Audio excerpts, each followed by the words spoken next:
আসসালামু আলাইকুম। সবাই কেমন আছেন? আশা করি ভালো আছেন।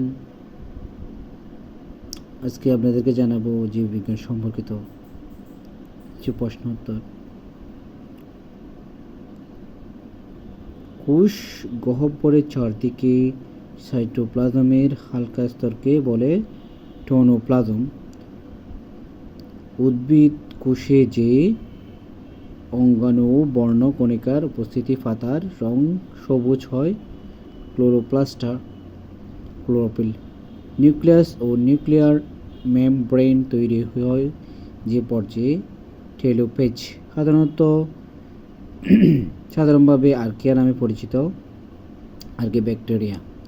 সবুজ শৈবালের দেহে সঞ্চিত খাদ্য স্টার্চ। বায়োফাইটার নিষেকের জন্য প্রয়োজনীয় তরল মাধ্যম। জাইলেম ফাইবারকে বলে ওট ফাইবার।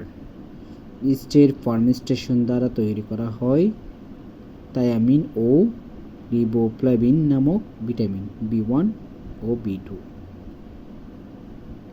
ল্যাক্টোফেরিন নামক এক ধরনের উৎসকের অভাবে মাস্টাইটিস রোগ হয়। গাসফড়িন এ স্টিগমাটা দেখা যায় তিনটি। পুষ্টিকোষ বা পেশি আবরণী কোষ প্রধানত দুই প্রকার। ধন্যবাদ ভিডিওটি দেখার জন্য। ভালো লাগলে শেয়ার করবেন, লাইক দেবেন।